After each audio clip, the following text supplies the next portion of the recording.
총회 헌법, 대물리 방지법, 세습 방지법을 전면으로 위반했다고 하는 것은 다 아찔하다고 생각이 되고, 이 일 때문에 노회장 선거의 노회 규칙까지 위반하면서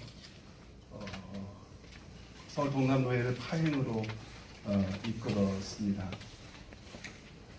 두 번째는 이제 저희 노회 내부에서 어떤 일들이 있었는지를 좀 이해하시려면 이 자료가 좀 필요한데, 2017년도 우리 서울 동남노회 예산이 한 6억 3,300만 원 정도인데 명성 상회비가 4억 1,000입니다. 저희가 좀 이 일 때문에 상당히 일하기가 어려워서 이제 호구책으로 그 뒤에 2002년부터 3년, 4년 계속해서 한 15년간, 17년까지 명성교회 당회원 혹은 목사님을 노회 임원으로 둬야 되는 상황이 됐었습니다. 이유는 간단합니다. 분기마다 상회비가 안 들어오면 노회가 이제 스톱돼 버리니까 임원이 들어와 있어야 저희도 요구하기가 좀 쉽고, 그래서 늘 한 15년 동안 명성 당회원들, 목사님들 임원으로 들어와 있었고요. 그간에 아마 명성교회도 노회 임원들하고 좀 사이가 계속 이렇게 이런 문제 때문에 의견이 오갈 때마다 좀 어려움이 많이 있었는데, 제가 자료는 찾지 못했습니다만은 제가 가지고 있는 자료에서는 찾지 못했는데, 제 기억으로는 원래 명성이 자립대상교회 지원하는 구자 수가 처음 시작할 때 129자였는데 그게 이제 매년 줄어서 75구자까지 왔습니다.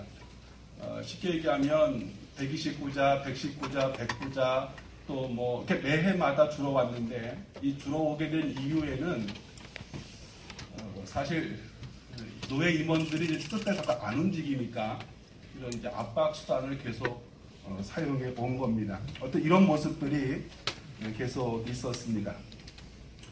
현재 최근에 일어난 노회 상황은 이주민 사역하는 교회 성교비 중단하는 일이 일어났고, 자립대상교회 위로금 300만 원씩 지원하겠다고 하는 일이 일어났는데, 좀 마음이 아픈 건 이 일의 핵심에 노회 임원회가 있다라고 하는 게 더 마음이 아픕니다. 그걸 결의해서 그 부서에 진행하라고 하고, 또 이 일을 좀 어떻게 좀 마무리하려고 돈을 요청했다고 하니까 참 마음이 좀 많이 아픕니다. 차료 채택 문제는 대단히 노회 운영에서 중요한 거인데, 저희가 노회 회의록을 따로 보고하지 않습니다. 노회 회의록은 노회 끝나고 난 후에 차료로 받아보기로 이제 하고, 그리고 이제 노회를 마치거든요. 지금 노회가 끝난 지가 근 2달이 다 돼갔는데 차료가 오지 않아요. 차료에 보면 이제 공천위원회 공천이 다 어떻게 됐는지가 명확하게 나오는데, 노회원들이 지금 공천이 어떻게 됐는지를 아직 모릅니다. 저도 무슨 부서에 가 있는지 아직 몰라요. 그런데 이제 문제는 부와위원회, 재판부, 기소위원을 계속 소집한다는 거죠. 그러니까 다들 연락을 받으면 이제 내가 그 부서냐 이런 질문을 하게 되는 겁니다. 사진은 재판부 모임입니다. 제가 재판부 누군가 하고 알고 싶어서 갔습니다. 기소위원 2사람 왔고 재판부 국원이 9명입니다. 9명 중에 한 사람은 재판국장이고 이 일을 주도적으로 했던 사람 중에 한 사람입니다. 재판국 회계는 오신 분들 여비를 마련해 드려야 됩니다. 그러니까 와야 되는 거예요. 재판국 9명 중에 2분 왔습니다. 그리고 아무도 안 왔습니다. 모르니까. 모르는 게 아니고요. 일단 자기네들끼리 연락을 했겠죠. 그리고 오라고 열심히 전화합니다. 제가 그 자리에 있었습니다. 아무도 전화 안 받습니다. 네, 상황이 어떤 상황인지 아는 거예요. 저 건이 정말 저렇게 할 건이냐라고 하는 거를 재판국원들도 생각하고 있는 겁니다. 이런저런 문제 때문에 저희 서울 동남노회 6개 시찰 중에 동강 시찰회가 노회 정상화를 위해서 기도해야 되겠다고, 곤지암교회 저희 시찰에 26개 교회인데 3개 교회는 좀 그렇고 23개 교회가 정성적으로 움직이는데 그중에 20개 교회가 모여서 노회 정상화를 위해서 기도하고 있고, 아마 이 일은 또 다른 시찰로 계속 확장되어져 가리라 그렇게 생각합니다. 현재 많이 궁금해하시는 그 총회 재판국에 제기한 소송 관련해서 짧게만 더 보고 드리겠습니다. 지금 현재 11월 12일 날 접수한 선거 무효 소송이 내일 재판국에서 다뤄질 예정입니다.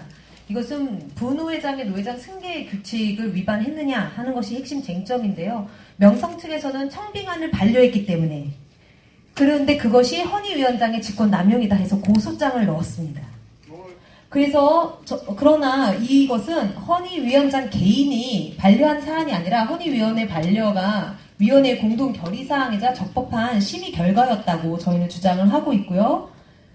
그 다음에 부노회장으로서 이렇게 청빙안을 헌법에 위배했기 때문에 총회에 질의를 하자 이런 제안을 드렸는데, 그런 분을 자격 문제를 제기하면서 고소장이 접수되었다는 그 이유로 불신임을 투표해서 결정하자 이런 주장을 해서 그날 노회가 파행이 되었던 것입니다.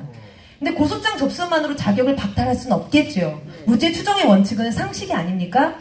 그리고 규칙대로 해야 합니다. 규칙은 부노회장이 노회장이 되는 것이었습니다. 그리고 규칙을 바꾸려면 개정의 절차를 거쳐야 되는데 그런 것도 다 무시하고 투표로 한다. 이것 자체가 옳지 않았습니다. 그래서 많은 분들이 법이오라고 외쳤습니다.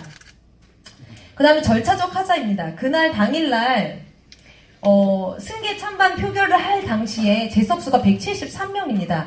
투표수는 179표였습니다. 이 차이가 있었는데 그런 문제 제기도 다 넘어가는 것입니다. 빨리빨리 진행해야 된다고. 그래서 이러한 찬성 반대가 있었는데요.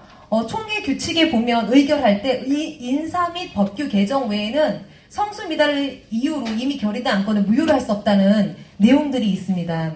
그런데 당시 제적회원 451명 중에 당일 출석이 300명이어서 아침에 개회를 하였는데요. 당시에 173명이 제석을 했다고 되어 있잖아요. 그 원래 저희가 충족해야 될 제적 과반수는 226명입니다.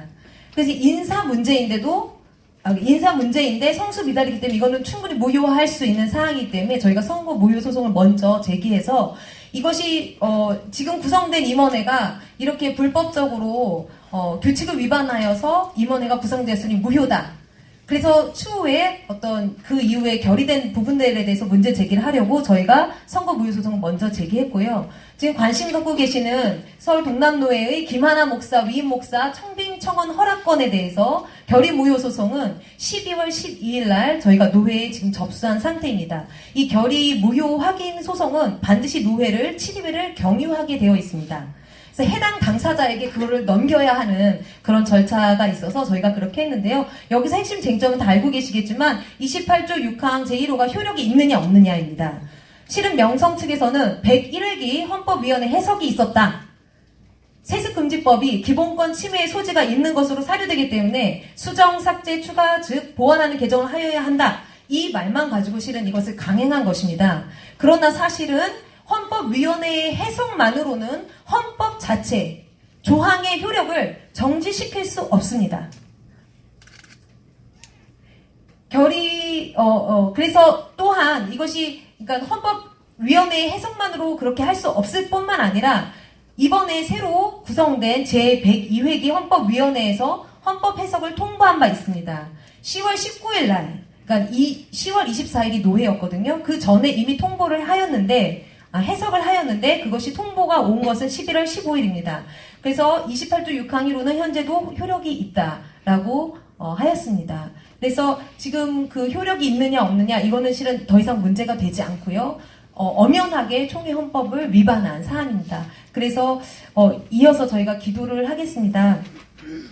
총회 재판국이 정말 만몬에 의해서 또는 어떤 정치적인 이유로 어떤 것에도 휘둘리지 않고 정말 하나님을 경외함으로 공정하고 신속하게 이 재판들을 진행해 주도록 우리가 함께 기도하고 또 서울 동남로에 하나님께서 긍휼히 여겨주셔서 하루빨리 정상화될 수 있도록 우리가 함께 이 시간 기도하겠습니다.